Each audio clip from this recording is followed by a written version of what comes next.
I think I just kind of got to this point where I went, actually give a crap if me crying in the MVR for 3 days because I've got to change his registration over makes everybody around me uncomfortable. I've been here for 3 days trying to do this. So if you don't want me to sit here and cry in your waiting room, sort my shit out.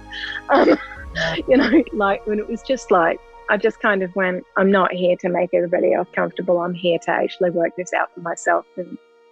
Welcome to The Narratives of Suicide, the podcast where we bring hope, community, and a voice to those who've lost to suicide. It's where we dispel the myths of suicide. We dispel historical discourses and constructs that have been steeped in history for a very long time, and we're here with hope, love, and support for everyone out there who needs to listen to this podcast. I'm so sorry you're here, but I do hope it can give you something to use in your healing process, to be able to pick up the pieces of suicide and put them back together again in the best possible way that you can.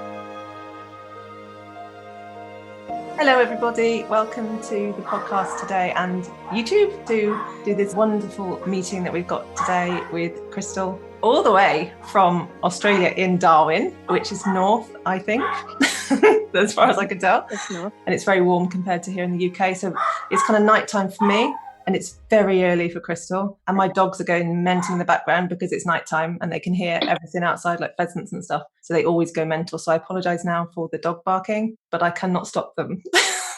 So hi Kristel, welcome.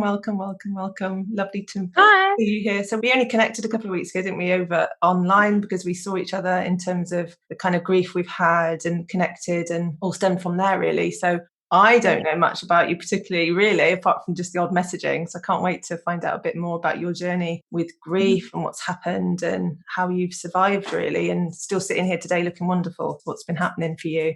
So when you're ready, you can start sharing whatever you'd like to share. Okay, so my partner, he suicided and we've just recently had the anniversary, which was 7 years. And I guess that, I don't know whether I'm entirely sure where to start with that story actually. But yeah, That's so okay. It's been 7 years and I've got 3 children. They were quite young at the time, 9 and 12 and 15. And it was kind of like, it was quite unexpected. I mean, at the time it was unexpected.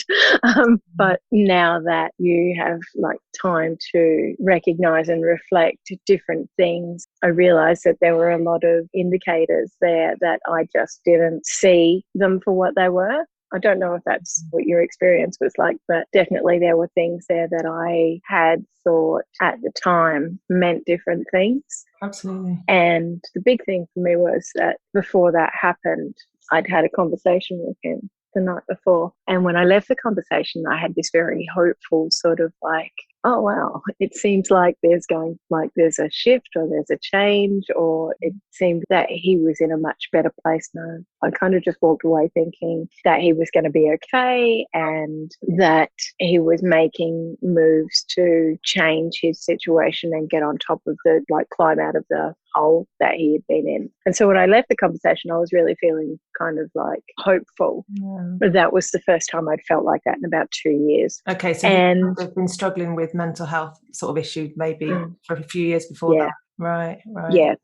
For about 4 years, probably really struggling more than he had in the past. Right. And he'd actually made an attempt about a fortnight before. Okay. And not been treated appropriately medically when that happened. But at the point when I'd had that conversation with him, I'd really went away from that conversation thinking to myself, quite hopeful that things were shifting in a different direction and that he was moving up and was going to be okay.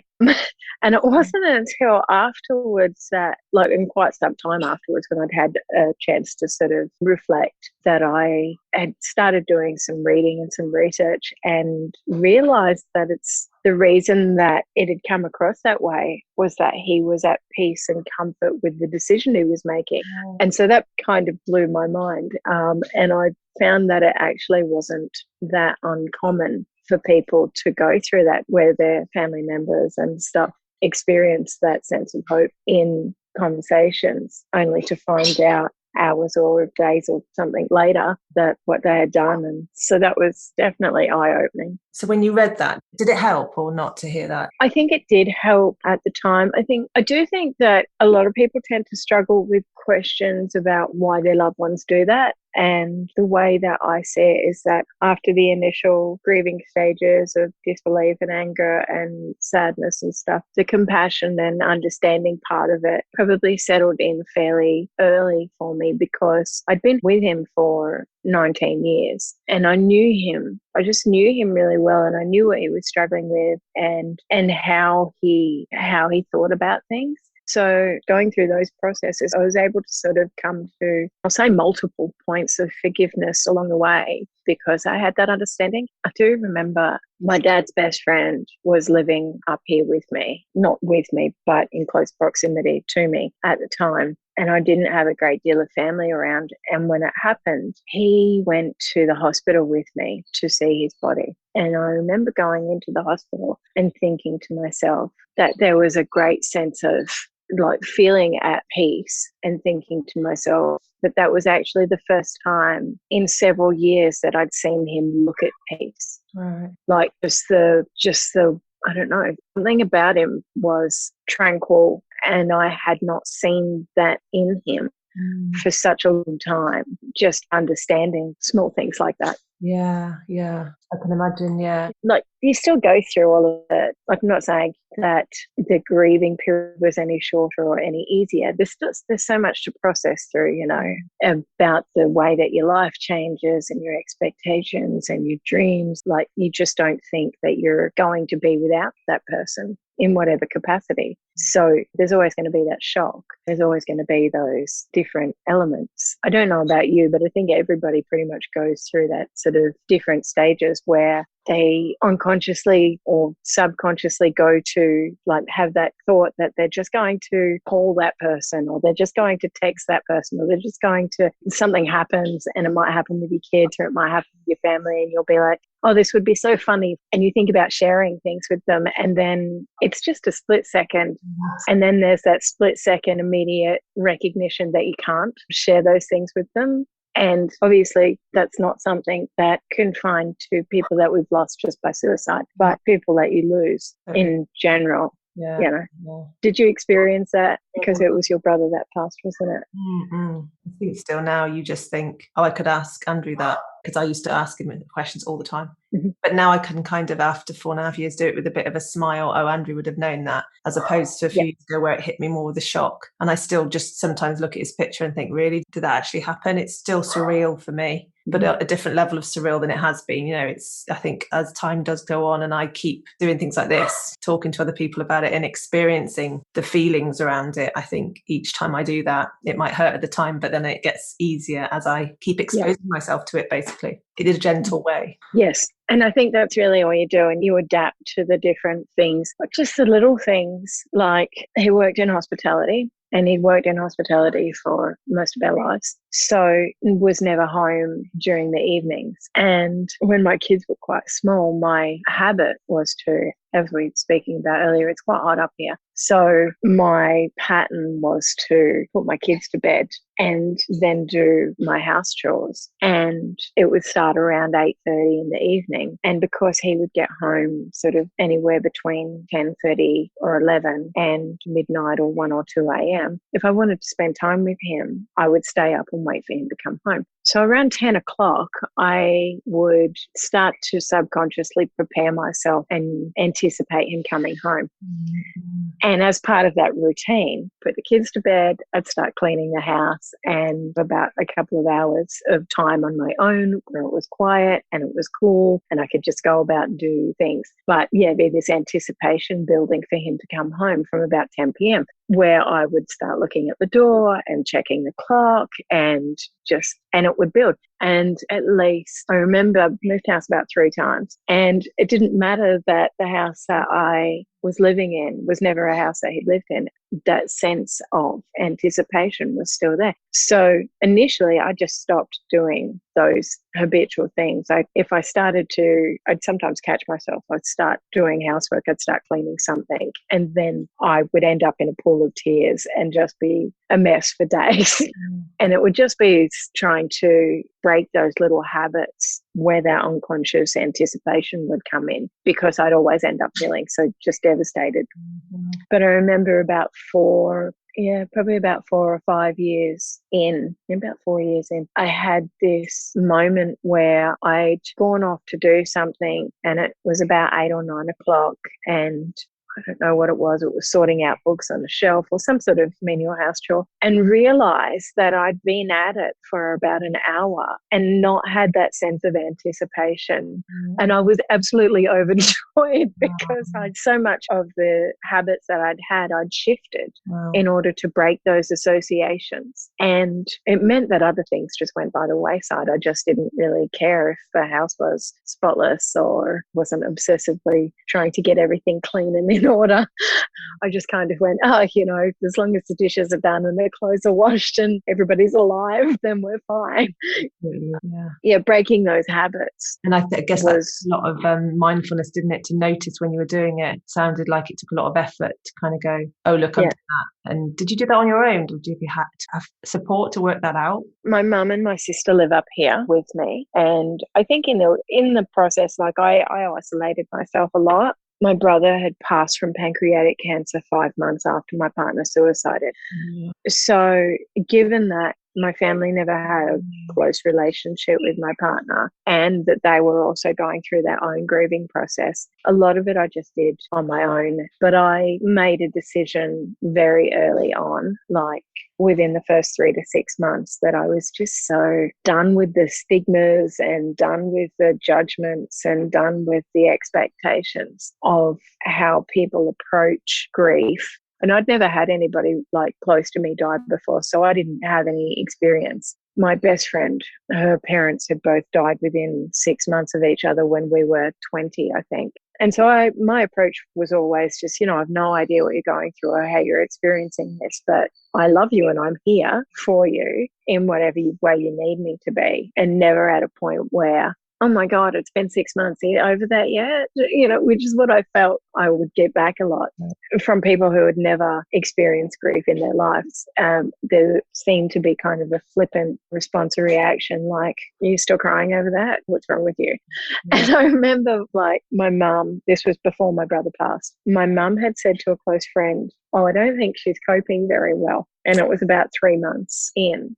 And at that stage, I was working full time and I was trying to hold everything together, and all kids and family and stuff. So I didn't really have anybody around me close. And like I said, I think I isolated a lot. I just pushed people out and just chose not to interact, hid away in my room on the weekends. I think it's quite typical, isn't it, to just get on with work, get your head down, and then hide the rest of the time when you're feeling emotional. Those early days, not wanting to really. And there's small things that you just kind of do that are everyday things, like receiving letters in the mail for them. And my partner used to use my phone number for a lot of things. So if he needed a phone number that wasn't going to change, or that had some sort of stability, he would use my phone number. So I was getting phone calls from organisations and different random things for at least 12 months afterwards.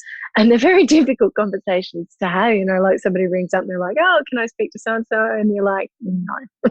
Well, is this their number? Actually, it's not. Oh, is it the wrong one? No, it's not the wrong one, but they've passed away or they're no longer alive.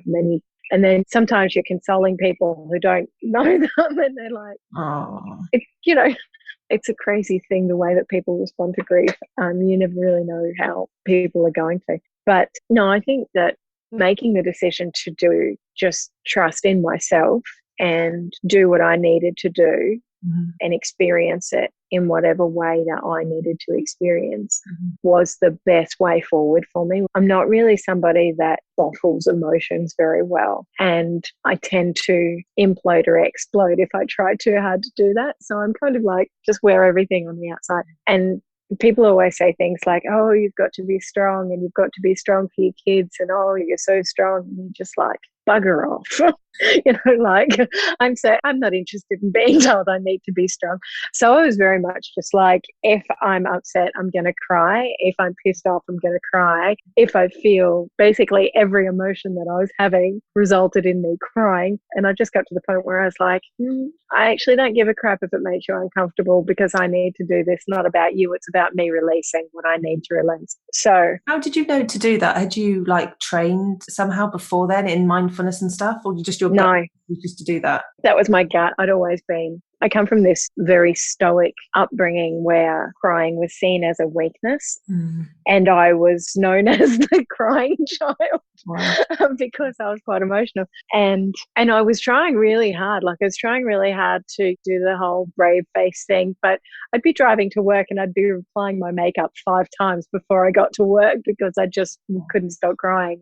And then I was just got to the point where, after my mum had told this family friend that I wasn't coping, I was just like, I just can't go through this, experiencing this for everybody else. And I'm so tired of trying to make everyone else comfortable with the situation or comfortable to be around me. So I really just got into this thought. I went, well, if I keep trying to stuff it down, if I keep trying to hide it, if I keep trying to suppress it, mentally and emotionally, that doesn't work for me. I know that it has negative effects. And I was pissed off.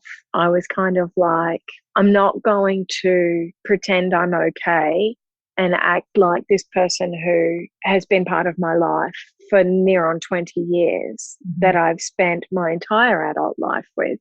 Just somehow disappears within 3 to 6 months and is no longer a part of my life, and that's all okay. It's not. So it was I really had to learn how to be an adult on my own, which I'd never been. I met him when I was 15 and I started going out with him when I was 16. And I'd spent more Christmases with him than I had with my whole family. So I was really like, no, I don't think that this is going to work, trying to do it this other way. I need to do it just the way that works for me. You kind of had to be an adult quite quickly, or just a different you compared to the you and him, I guess, that you'd grown up. Yes. And that is a better way. Like, I mean, obviously I was an adult. I was 35 and I had 3 children. One of them was 15. But moving away from that mindset of me and him and coming into that place where it's just me.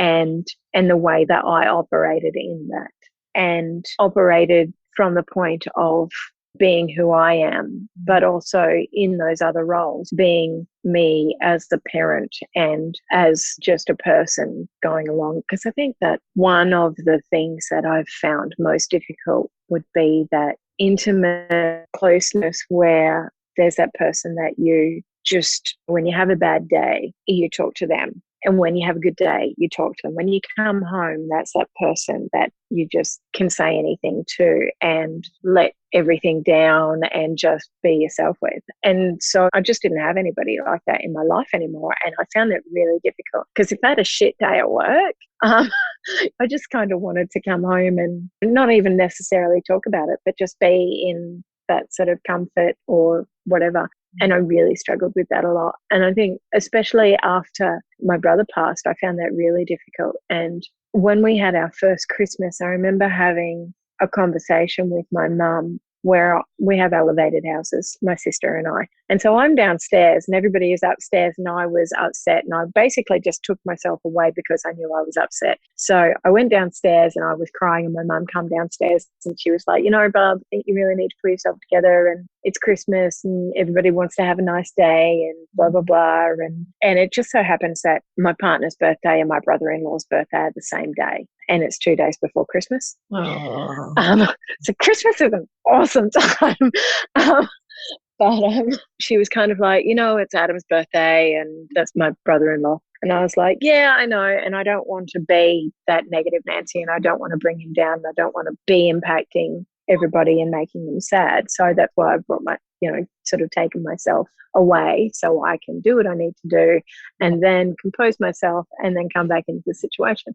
And she said something to me, and it was something like, we're all experiencing what you're experiencing and everybody else is trying as well, or something. And I kind of went, yeah, nah, that's not going to work for me. Um, I was kind of like, look, I appreciate that it's Adam's birthday and I know that we're all struggling with Jack's loss and everything. But here's the thing. That person was my person for the last 20 years and I've spent every Christmas with him up until now.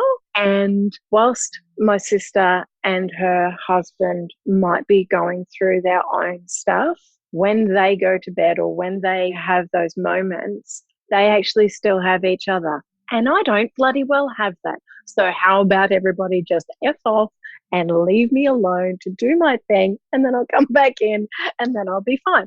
And she was like, I think because as much as they liked him or didn't like him, he was still my partner. And I'm not going to pretend like that was nothing. And she was kind of a bit taken aback at first. And then she kind of went, actually, I think that you're right. I understand what you're saying and just take the time that you need and whatever. Like, fair point. Okay. You know? Yeah. But there were lots of things like that. And I just kind of got used to it. I think I just kind of got to this point where I went, actually give a crap if me crying in the MVR for 3 days because I've got to change his registration over makes everybody around me uncomfortable. I've been here for 3 days trying to do this. So if you don't want me to sit here and cry in your waiting room, sort my shit out. You know, like when it was just like, I just kind of went, I'm not here to make everybody else comfortable. I'm here to actually work this out for myself and just did that. Gosh, it's a lot about you there's a lot of strength in that, isn't there? It feels like part of your character before that, yeah, like you say, that you were the crying child kind of thing. So that kind of helped you just to be with those emotions without maybe how strong to then, like say, well, actually, this isn't anything to do with you. This is my thing and I'm going to go and do my thing no matter what. And so you were allowed to just process in your own time, weren't you? But it sounds as if you had to really shut that off because comments like that from people, it sounds as if, you were so sick and tired of it. Actually, if anything, it just pissed you off so much that you just had to say, I don't care anymore. I'm just going to do it in spite of all of that. And it's actually anger, really, wasn't it, that made you go? Yeah. Yeah. And it had been like I'd always been, it was probably something about my relationship is that moving from like my family, like I said, it was a very stoic sort of upbringing where crying was seen as a weakness. And I moved out of home when I was 17, I think. And so there was this sort of stigma of being the sooky child and the emotional child and the, like, literally my brother was older than me by a couple of years. And I used to say that I had a guilt deficit because he could literally, as a child, you have your pocket money and stuff, he could literally just walk in and tell me some ridiculous sub story and have me crying within about, I don't know, 5 seconds, 30 seconds.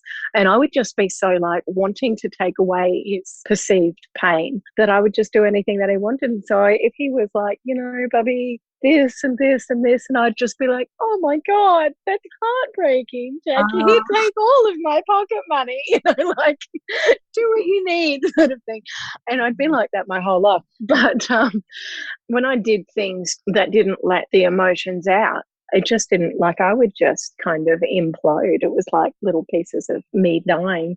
So when I began living with my partner, I never hid any of that. So if he come home and I was crying, he'd be like, what's up? And, you know, why are you upset or whatever? And I would cry because I was pissed off, and I would cry because I was sad, and I would cry because I was happy. And so I was just like crying monster, you know, where I would just revolve through these emotions. So I used to just say, like, if I'm crying and my eyes are black, that means that I'm absolutely furious and you better run, you know. But if I'm crying because I'm sad, then that's a different thing. And it's really up to that point of where you're at to be able to discern what's going on. You can ask and I'll tell you. But if I'm angry, like if I'm absolutely rage-filled, there'll be tears streaming down my face because I'll be that pissed off that I'm just crying. So I knew that, like, I'd never, once I moved out of home, I just didn't suppress what I was feeling. And I was in my own space so I could deal with it any way I wanted.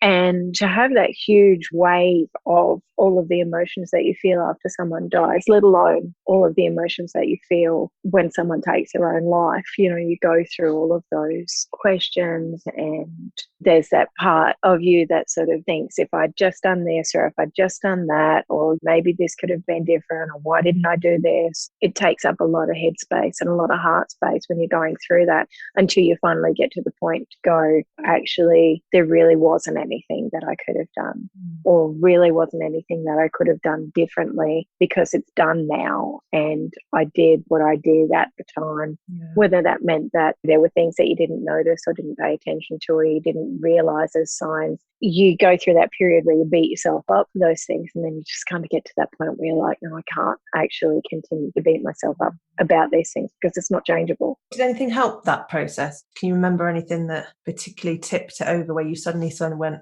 actually, that's not helpful anymore? Recognizing that I was not responsible for his emotions, and that I had done as much as I could to help him get help at times when I thought that he needed it, and there was a lot of resistance to it. And that ultimately he was an adult and he made those decisions, however skewed the judgment was. But also, I think the big one for me was that I had always thought that, I still believe it now. It's really part of my foundational core beliefs that love conquers all. But in saying that, one of the biggest things that shifted that for me was recognizing that as much as I loved him, I couldn't love him into loving himself. Right. Okay. Yeah. Not through lack of trying. And that we actually can't love anyone into loving themselves. And our best hope for influencing that is to love ourselves and lead by example in that way. Because when we put all of our energy outside of ourselves and we put all of that love on everyone else and we neglect ourselves, we really just show people, our children and our loved ones, that it's okay. They don't love themselves. Whereas if we turn that around and we take control of that and we actually put that focus back on ourselves and begin to love ourselves better, the effect of that, like the ripple effect of that, is so much more powerful than placing all of that outside of ourselves and trying to fill up other people before we fill up ourselves. Yeah, that's the absolute opposite of guilt, blame, shame that you're critical saying to yourself, what, did I do this enough? Did I do that enough? The opposite wasn't it? It was the absolute opposite of that. I'll love myself. Yeah, if you love yourself, you're not going to criticize yourself, are you, if you didn't do? And it just, it's really beautiful. That is, I think, that whole sense of that you came to that. Do you think that's been something you might have learned if it hadn't happened, this whole process you've been through? Would you be the same person? It's interesting. In a lot of ways, I don't think that I would be. But in saying that, I also think that going through the whole process has actually brought me into a much more clarified and grounded and centered, genuine place of being myself. Like, I remember my daughter saying to me, she was 18 at the time, so it would have been about 3 years afterwards. And she said to me, Mum, I really love you and I'm so proud of who you are. She said, I loved who you were when you were with Dad, but you're more yourself now than you've ever been in you. And that, like, for me, that was a really, like, that shifted a lot and really gave me a sense of that I was actually doing something right.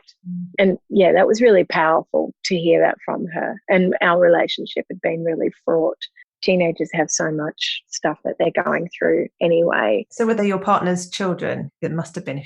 Yeah. So you had all that journey as well in how do you tell the children? How do you acclimatize them into this whole thing? A death is one of their father, let alone the mental health around it and the suicide aspect. Sure, you could educate, because I know there's lots of parents out there with that kind of question. How do we make sure we bring them up the best way we possibly can with this in their life that we can't do anything about, but we now have the consequences to kind of carry? How old's your daughter now? She's the eldest, is she? She is going to be 22 on Sunday. Oh, nice. Okay. And then you've got 2 younger boys? Yes. So I've got girl, boy, girl. So my son, he just turned 19 last weekend. And my youngest daughter, she turned 16 about 3 or 4 weeks ago. Oh, wow. Really close in the year, aren't they? Jeez.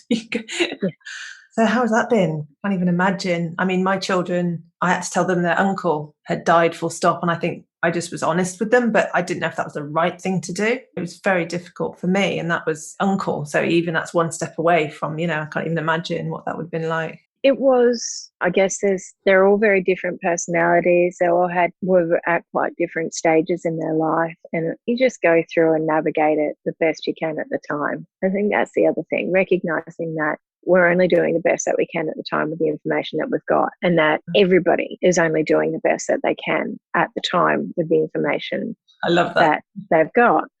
Yeah. I mean, because in hindsight, you can sit back and you can go, oh, well, blah, blah, blah, blah, blah. But what you know in hindsight isn't what you knew when things were happening around you. So you're only coping and doing the best that you can.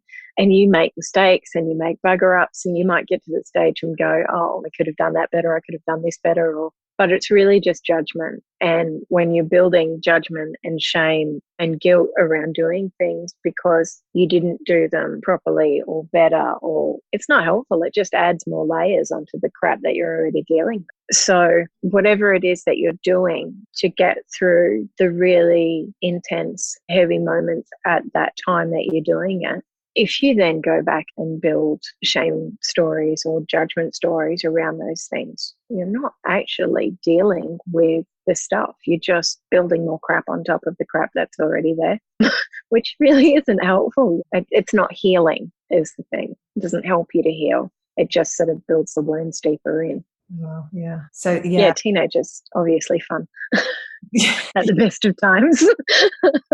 Yeah, I've got 4 teenagers now. The youngest is 13, the oldest is 19. I've got 2 in the middle. So it's like for a year, I can say I've got 4 teenagers. Then my daughter will become, too old. But yeah, fascinating time of life, isn't it? Especially with the world. But wow, I think that's just heartwarming, really, how I want to use it. So it is obvious how difficult and painful it was. And I guess it still can be at times, maybe, I don't know. But how you've just really handled it the best way you can emotionally. And I call that dirty discomfort and clean discomfort. The clean discomfort is you can't avoid feeling sad and grief and the enormity of it and the complexity of it.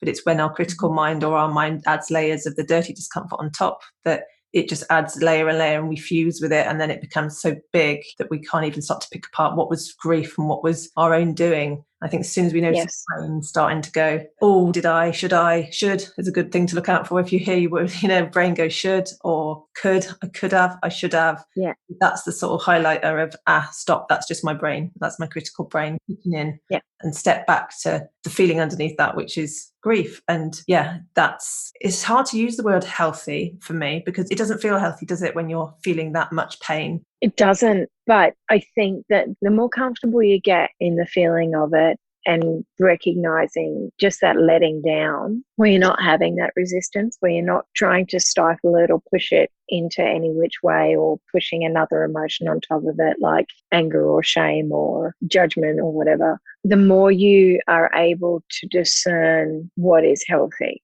And I think culturally we're taught that, I always consider it to be like a spectrum of emotions, and where societally you're only allowed to feel like this portion, like this tiny little wedge out of a whole spectrum. And so women might be allowed to experience like a wedge that's like that, and men might be allowed to experience a wedge like that. And then you kind of go, but within those two wedges, we're meant to shove or fit every other emotion on the spectrum into something, or just pretend like you don't have it, which is insane.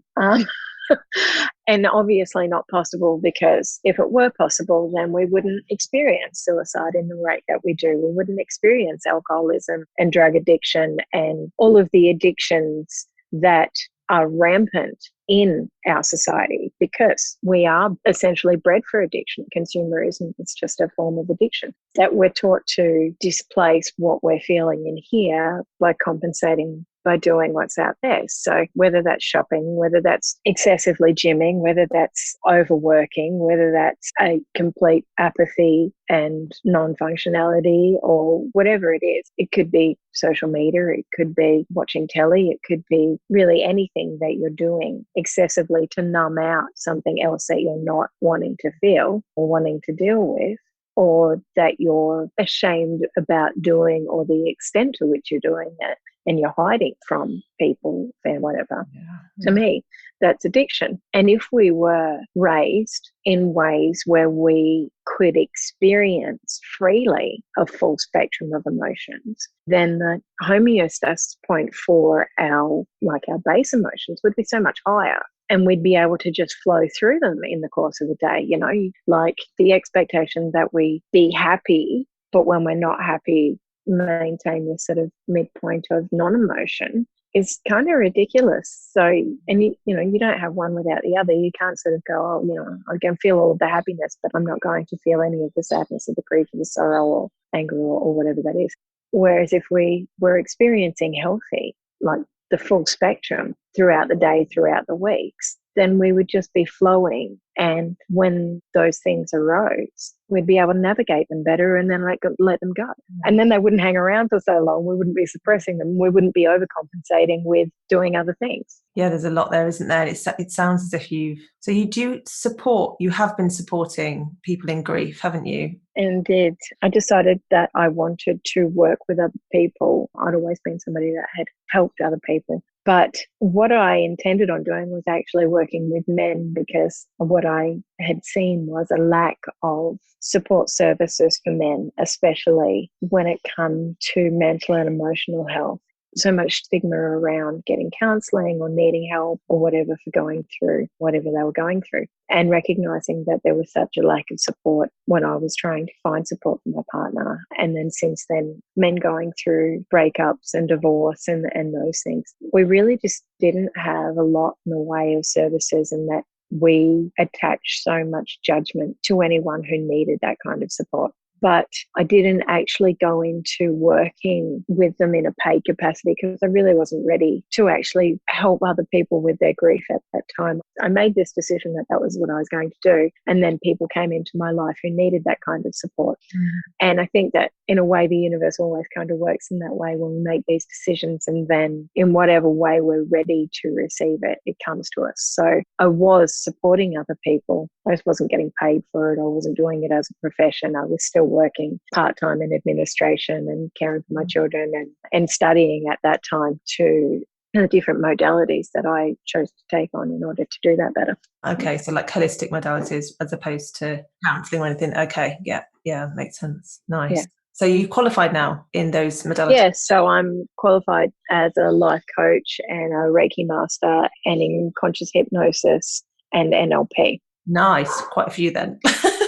Yeah, there's a couple of other ones, but I actually took on like a diploma which covered several different modalities and stopped about halfway through and went, I think I need to actually just embed what I've learned over this period, because you have that in the learning stages of before you get to unconscious competence, you kind of need to absorb your stuff. And it's not necessary. I mean, it's obviously effective when you're using it and you're learning it and whatever. But the ideal state would be unconscious competence, where it's actually just part of your life. And yeah.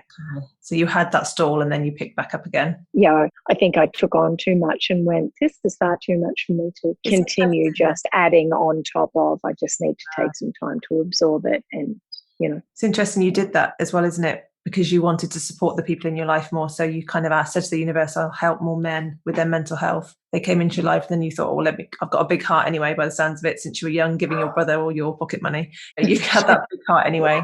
So then you kind of said, okay, now I'm ready to do my training in that. So then it's interesting, isn't it, to support that area. And I think for me, that's what's happened to me. I've just kept part of my Andrew passing away has helped me on my own journey of helping other people. And there's some kind of drive there that I want to help other people in the same area. So it's not necessarily grief you've done then, it's just men in their mental health. And now where can people find you if they want to find you? So I have a website. My business is called Open Heart Empire. And I actually made a decision earlier on this year that I wasn't specifically aiming to work with people with grief or through grief as my main point of focus. And that was actually quite a hard decision to make, because I had always thought that I'd work in that area.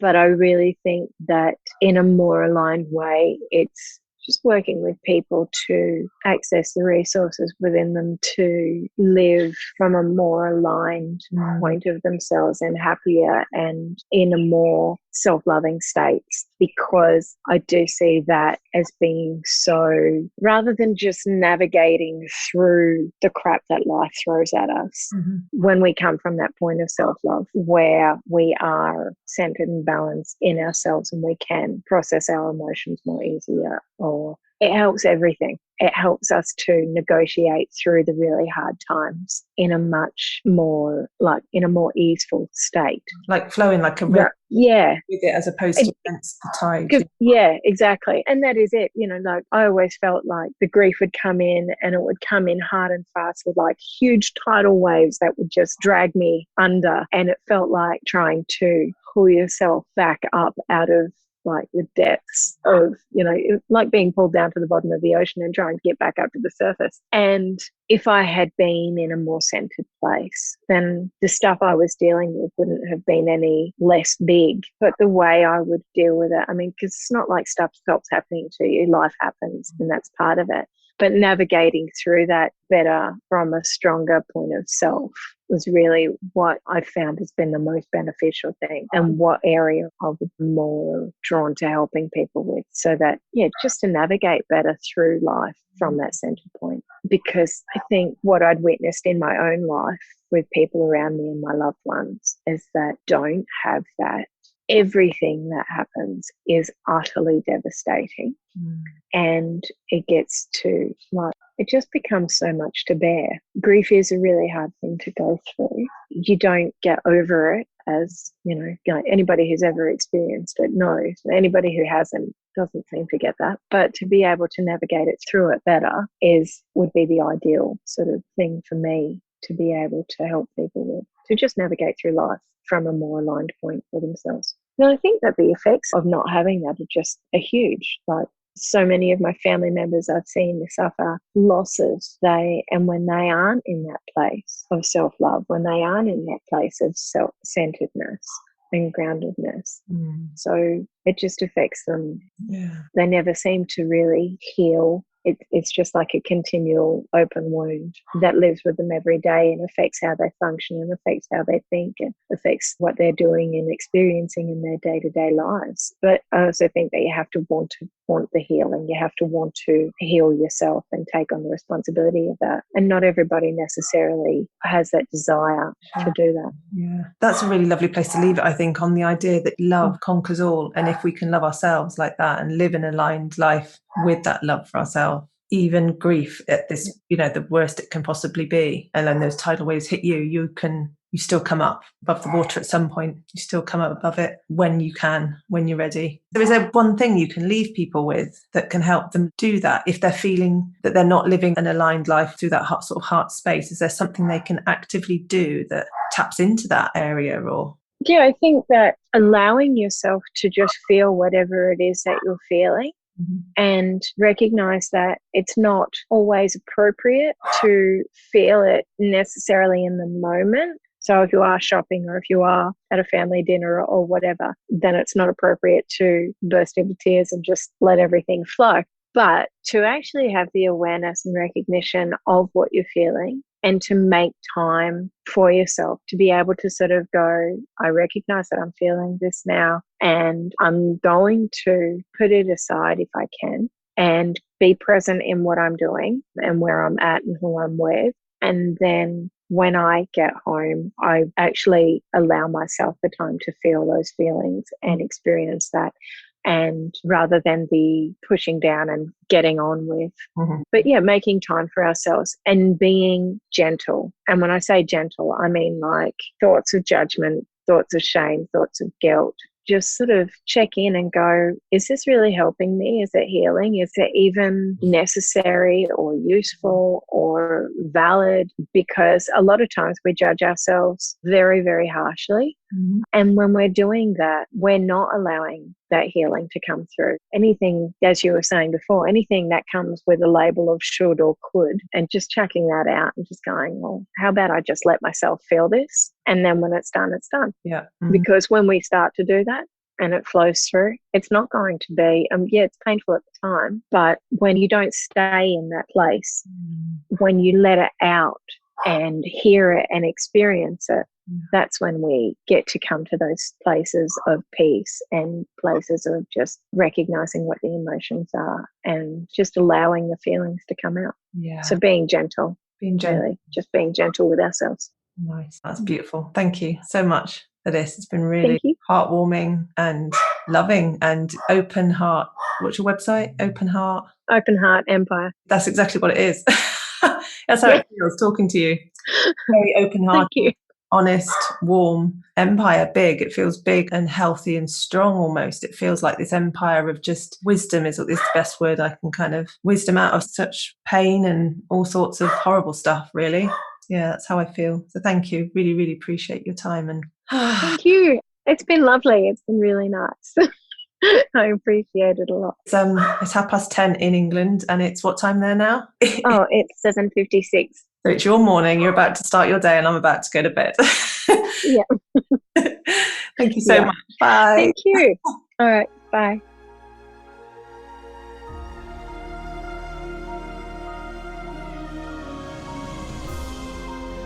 Thanks so much for joining us here today. I hope it served you and given you something for your journey with suicide.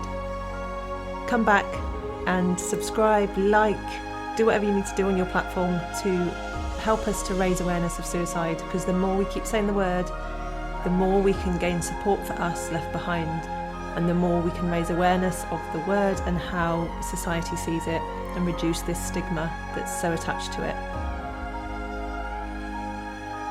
Please get in touch. You can find me on my website, suicidegriefsupport.com. I really want to hear from you. But for now, please take care of yourselves and take care of each other. And remember, we are stronger together.